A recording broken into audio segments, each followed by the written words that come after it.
Arizona, taking in a women's Bible retreat, and she'll be home, Lord willing, Tuesday night. A few things I wanted to talk to you about before we get into our lesson. I wanted to put a face to some of our brethren in the Ukraine. And these are the faces of those you've been praying for. If you haven't been praying for them, please do so. These are people of the Ukraine that have accepted God's message called the gospel. And this is just a few of them, but you can imagine what a turmoil it is in that country right now. And so let's keep them in our prayers. Yesterday, since Tamara was gone, I decided to go to the Indio lectures and enjoyed the singing, enjoyed the lessons as all part of that. Stayed with my good friend from Romania, Yoda, and his wife Lisa, and their 3 children, and it was good to see them. And then before any of that, I stopped and said hello to this special lady. She had a birthday last Monday, and so I had a little birthday gift and card for her, and she wanted me to convey how much she misses all of you and loves all of you. And again, you can call and you can talk to her.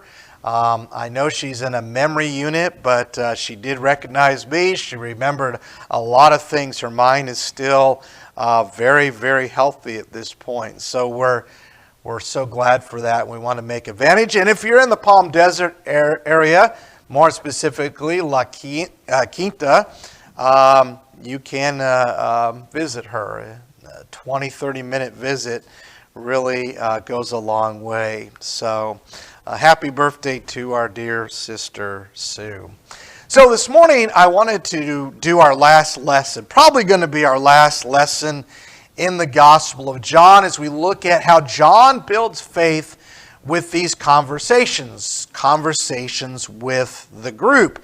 And the reason it's going to be our last one, and again I always reserve the right to add something here that I see fit later on. But you get into John chapter 11, and you've got dead man walking, you've got Lazarus, you've got the crescendo of the gospel, and then you get into the last week of Jesus' life. And there's no one that talks more about the last week of Jesus' life, and especially the night of the last Passover, the Last Supper, than John.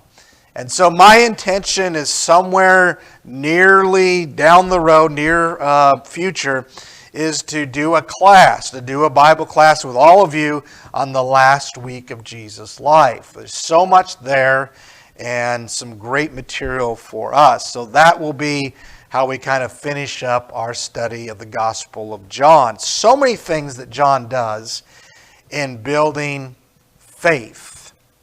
And so as we enter into our study this morning, we're going to be looking at John chapter 10 and in verse 22. This is where we left off last time. And the title and really the main lesson for us is this question: Jerusalem or Jordan? We all know that John uses these stories, these miracles, these conversations to build faith. But sometimes we might think it just comes down to, someone hearing Jesus, or even in those days, seeing Jesus and seeing what he's doing, and they either believe or they don't believe. But one of the neat things that John does is he shows us that it's not always just that simple. It's not just a matter of hearing and then believing, or hearing and just being turned off. That sometimes there are certain stumbling blocks that one has to be willing to overcome in order to see clearly, not just to believe in Jesus, but as John wants his audience to know the true Jesus, to know him as he truly is, to understand what it means when he says, I am the Son of God. I am the Christ. Jesus himself talked about that there are stumbling blocks that come, and woe to those who bring those stumbling blocks. Well, sometimes those stumbling blocks are within us. And we've got to get over them if we're going to truly believe in Jesus and have the eternal life that he gives. Sometimes that eternal stumbling block might be overcoming our past and what happened to us in our past. Overcoming those things that make us weak and doubtful. But a lot of times, those stumbling blocks come from without as well. And I think in a very unique way, John brings that out in this story in John chapter 10. Most of the story takes place in Jerusalem. And Jerusalem establishes a certain atmosphere, a certain environment that, as we're going to see, becomes a very big stumbling block. Not that it's impossible to be in Jerusalem and to believe in Jesus, but it is much more difficult. Let's actually begin in John chapter 10 and in verse 19, where we left off last time, which is something John he's been doing it over the last several chapters. A division occurred again among the Jews because of these words. Many of them were saying, he has a demon and is insane. Why do you listen to him? In other words, he's crazy. These are the words of a crazy man. But verse 21, others were saying, these are not the sayings of one demon-possessed. A demon cannot open the eyes of the blind, can he? And so you can see that here we are in Jerusalem. There's confusion. They don't all see Jesus the same way. Now, let's take a look at our story beginning in verse 22, and let's look at some of what happens with Jesus in Jerusalem. And I'm going to emphasize certain things about the people, the environment in Jerusalem when it comes to Jesus. Verse 22. At that time, the Feast of Dedication took place at Jerusalem. It was winter. And Jesus was walking in the temple in the portico of Solomon. The Jews then gathered around him and were saying to him, how long will you keep us in suspense? If you are the Christ, tell us plainly. Jesus answered them, I told you, and you do not believe. The works that I do in my Father's name, these testify of me. But you do not believe, because you are not of my sheep. My sheep hear my voice, and I know them, and they follow me, and I give eternal life to them. And they will never perish, and no one will snatch them out of my hand. My Father who has given them to me is greater than all, and no one is able to snatch them out of my Father's hand. And I and the Father are one. The Jews picked up stones again to stone him. We'll stop right there. I want you to notice what John records is going on in Jerusalem. There's a whole lot of unbelief. There's a whole lot of challenge. There's a whole lot of prove yourself. Tell us. And it's not just as simple because they believe, they don't believe, but Jerusalem is what? Well, Jerusalem is entrenched in the Pharisaical culture. The Pharisees have dominated their influence in Jerusalem, and especially around the temple area during these feasts. The Pharisees rule, the Jewish leaders rule with an iron fist. In fact, go back to John chapter 9. The last time that Jesus was in Jerusalem. And the healing of the blind man, verse 22, as the Pharisees come to talk to the parents of the blind man, His parents said this because they were afraid of the Jews. For the Jews had already agreed that if anyone confessed him to be Christ, he was to be put out of the synagogue. You see, they didn't make it easy for people to want to believe, to consider Jesus. There were stumbling blocks there.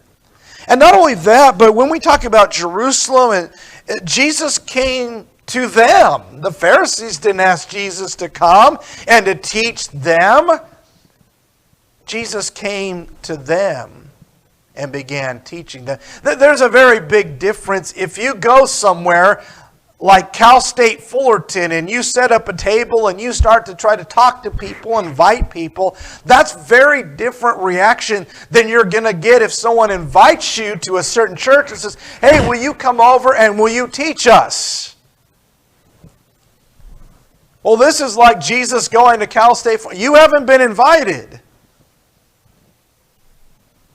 And so Jerusalem represents a place of unbelievers, where it's not impossible to believe. As you see, some of them are developing faith in Jesus, but it is much more difficult.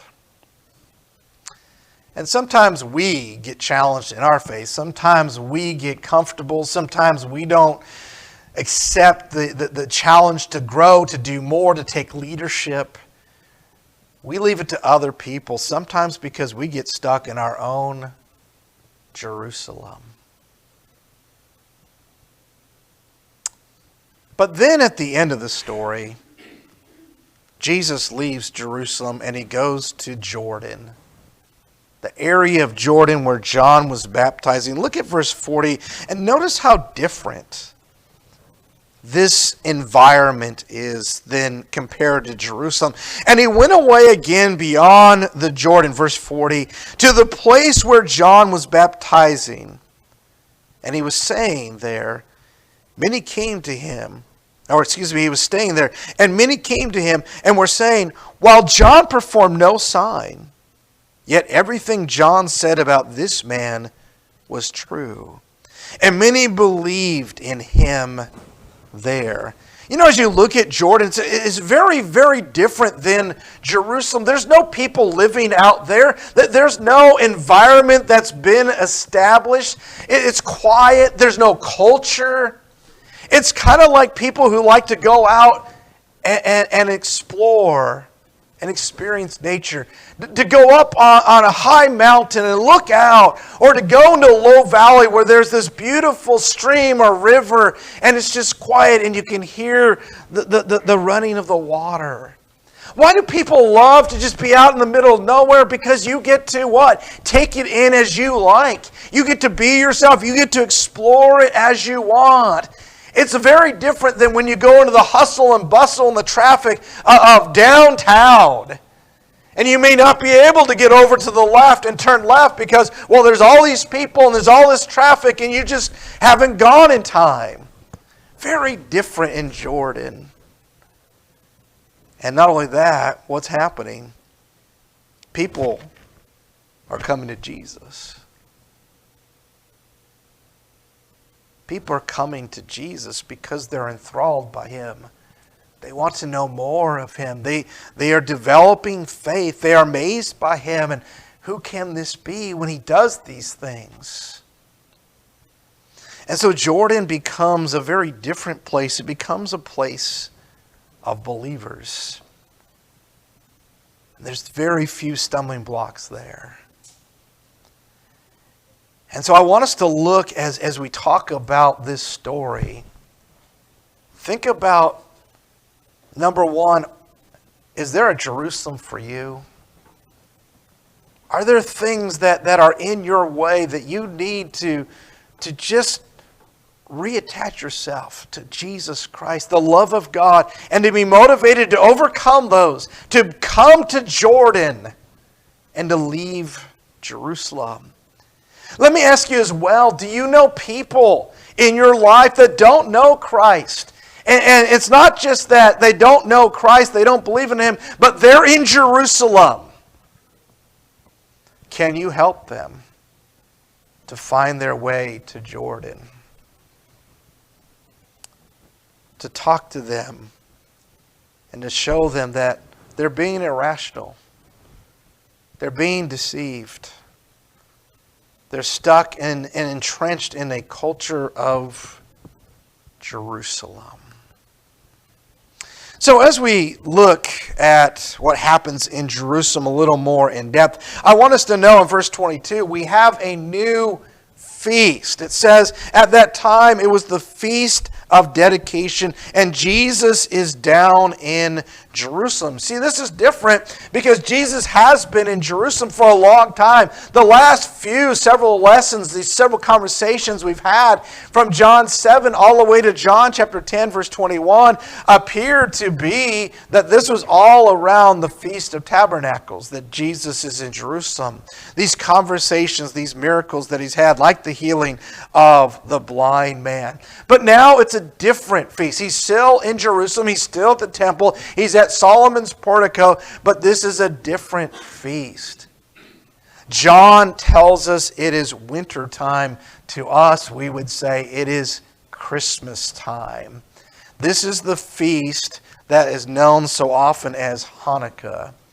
And you say, well, I know that there are 3 feasts that the Jews had to go down to Jerusalem and celebrate those feasts. I know about Passover. I know about Pentecost. I know about the Feast of Tabernacles. But what about this one?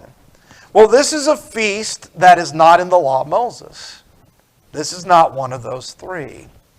This was a feast that the Jews created in the intertestamental period. This was to celebrate how God gave them the strength and the power during the time of the Maccabees. The Jews revolted against the Greeks who wanted to Hellenize them, and they defeated them. You know, so many stories of the Jews, of them being captured and being taken to exile and having their enemies over them. But here was a time where the Jews had the stronghold, and they had the victory. And so Jesus is down in Jerusalem during this feast. Maybe to celebrate the feast, but even more so because that's where the people are. He's in Jerusalem. And what is interesting is that where we ended off last time with the Feast of Tabernacles, John chapter 10, he was talking about the shepherd and the sheep, that he is the good shepherd, and the sheep know him, and they hear his voice. Well, even though this is a different feast, Jesus, did you realize, picks up on that same metaphor. You don't believe me because you are not of my sheep. My sheep know me, and I give them eternal life. And they will never perish, and no one will snatch them out of my hand. So we're still using that same metaphor, even though we're at a different feast at this time. And so the highlight of this is where the Jews come around and they just say, hey, stop playing games with us. If you are the Christ, just tell us plainly. To which Jesus says, I have told you, but you don't hear what I say. You don't believe in me. And so as you look back and you put all this together from John 7 and 8 and 9 and 10 and these 2 different feasts, you see that John reveals to us that the people who are not believing in Jesus, who are stumbling over him, it's not just because there's this environment that they're stuck in Jerusalem, but there's this pattern that they have developed in their unbelief. It is not one thing that leads them to not believe in Jesus, but it's a pattern. It goes something like this. They do not believe in Jesus because they cannot hear what he is saying. It's not that he was a soft talker. It's they don't understand it. And it's not just that they don't hear what Jesus is saying. They can't hear what he is saying because they do not know his Father. Hopefully this is starting to ring a bell. All these these words that Jesus has talked about over these chapters. And it's not just that they don't know His Father, that they cannot know His Father because they do not know where Jesus is from. And they don't know where Jesus is from because they cannot think beyond the physical. His father is Joseph.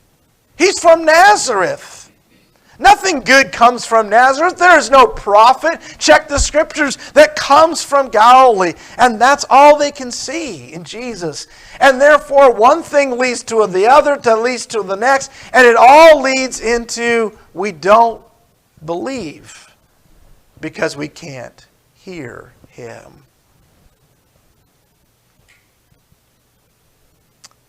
Which then leads us to what? They want to capture Him. And they want to kill Him.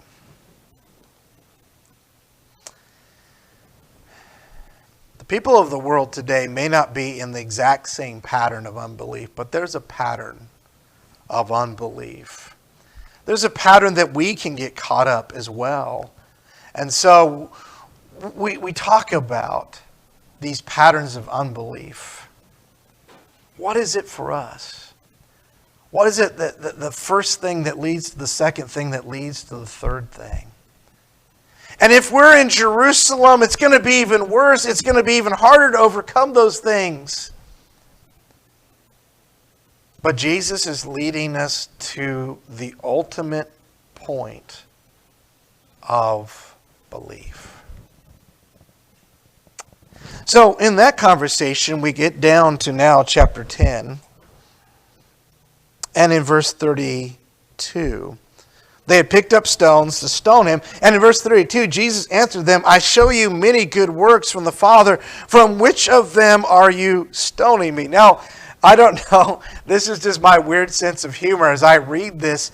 They picked up stone. Where are they? They're in the temple. Why are there these stones in the temple? Did the cleaning department not show up that day? But there's these stones in the temple big enough to pick up and stone someone. I just kind of find that interesting.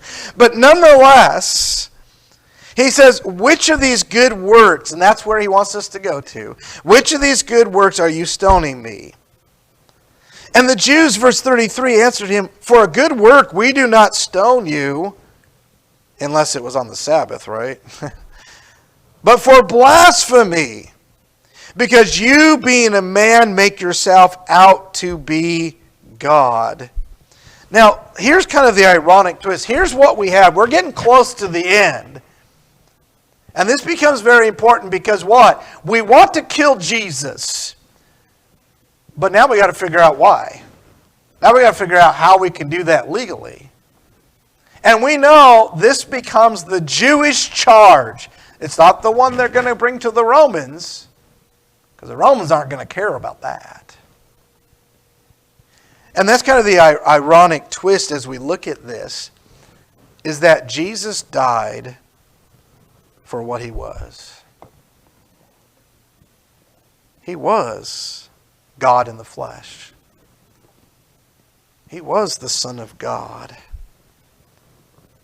But they wouldn't believe that. They wouldn't accept it. They're caught up in Jerusalem. They're caught up in the pattern of unbelief. But notice the case that Jesus makes. Look at verse 34. You, being a man, make yourself out to be God. Jesus answered them, has it not been written in your own law? I said, you are gods? And if He called them gods, to whom the word of God came, and the scripture cannot be broken, do you say of Him whom the Father sanctified and sent into the world, you are blaspheming because I said I am the Son of God? So I want you to notice he appeals to them about something that is written in their own law. And he goes back to Psalm 82 verse 6 where the psalmist talks about Israel, talks about mere men. And God speaks through the psalmist and He calls these men gods.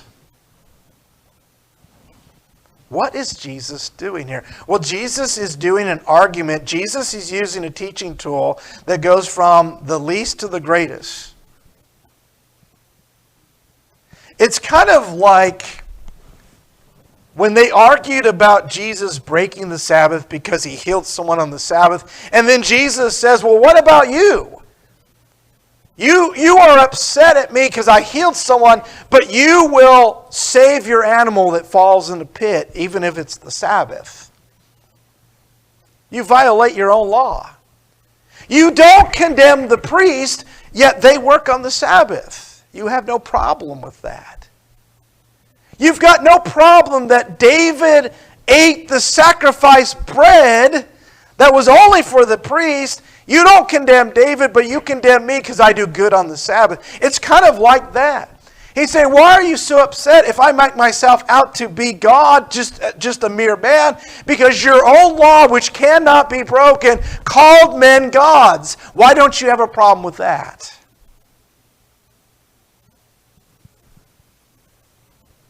Because ultimately, Jesus is more than just a mere man. How do you know that? Just because he says he's more than that?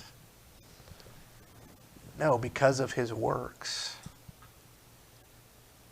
Jesus is not trying to say he's just a mere man. And Jesus is not trying to say it's okay for men to make themselves out to be God, which was the very temptation, the very beginning where Satan tempted Eve. It's the very temptation of this new age movement that you can be your own God. That's not what Jesus was about. But Jesus goes from the least to the greatest. If men can be called gods, I should be able to call God because I am. And I've shown you that. Notice the believer's statements. How can a man do the things that this man does? These are not the acts of a demon-possessed man. And so, because of the pattern of unbelief, because so many of these people stay in Jerusalem, Jesus will die for being exactly what he is, God. And so, my last point I want to make on this is that Jesus understands man. Jesus understands their heart. He understands the whole thing about being in Jerusalem and the environment and the atmosphere that throws these stumbling blocks among them. He knows all about that they don't see his works that testify of him because, well, they're all hooked up on he healed on the Sabbath. He doesn't keep the tradition of the elders.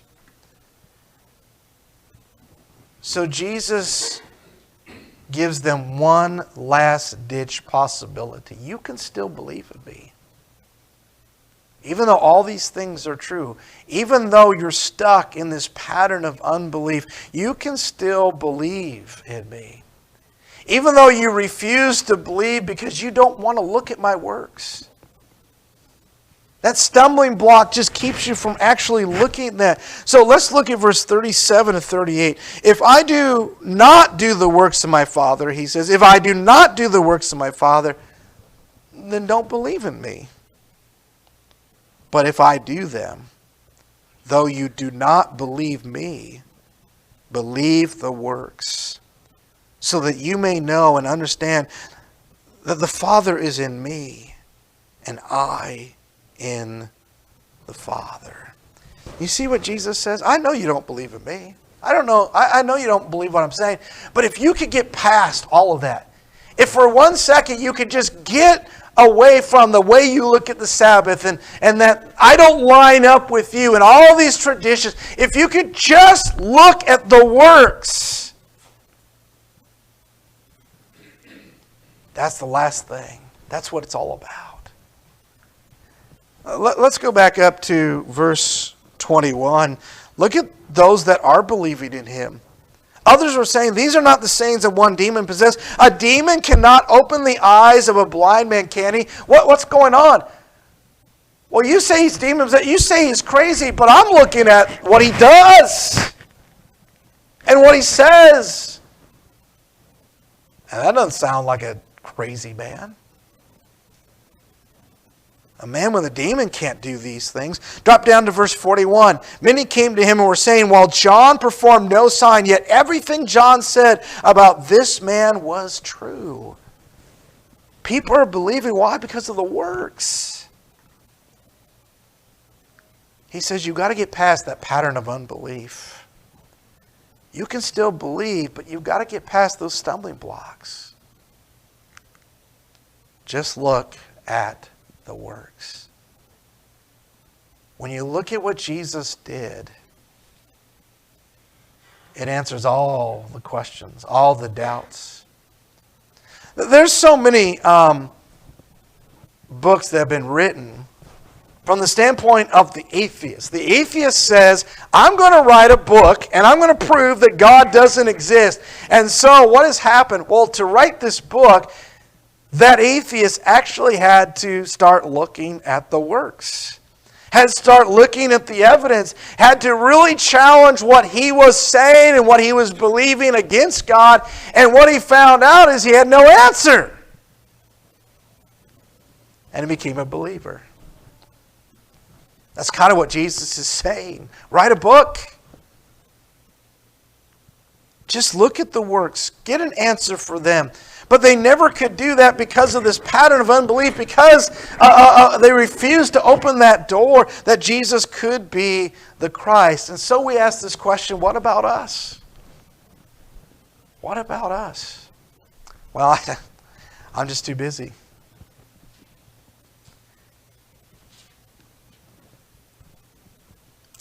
I hear this from teenagers. I hear this from young adults. I hear this from people that have been in the workforce 25 years. And I hear this from retired people. And unfortunately, sometimes I hear it of myself.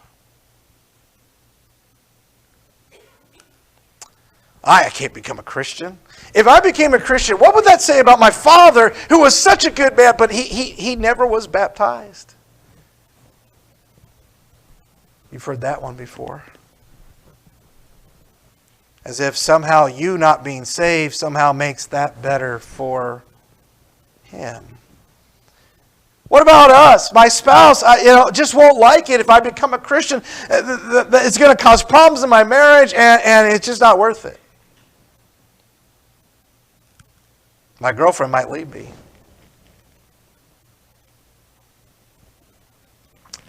And I've heard this. As people leave Christ, and I may never find another girl that would like me and love me and want to marry me. I might have to find a new job. What do you see in all of these? These are statements of what? Unbelief. These are statements of a lack of trust in God.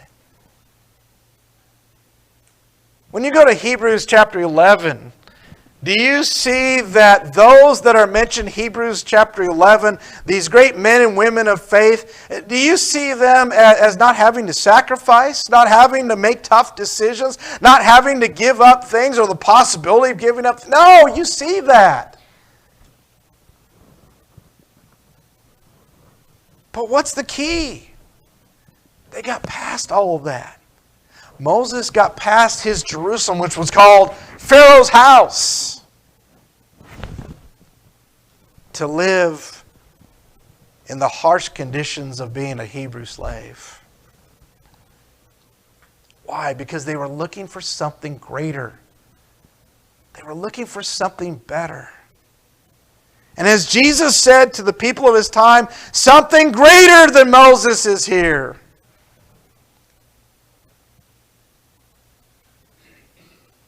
Why are we here today? Because we look at Jesus on the cross and we can have no other response. Is it going to be Jerusalem? Or is it going to be Jordan? If you're in Jerusalem, you've got to look at the works of Jesus. You've got to get past those stumbling blocks. You've got to get past that environment. It might be who you're hanging around with. It might be your family that's dragging you down. Whatever your Jerusalem is, you've got to have that love for Christ, that fire in your spirit to get to Jordan,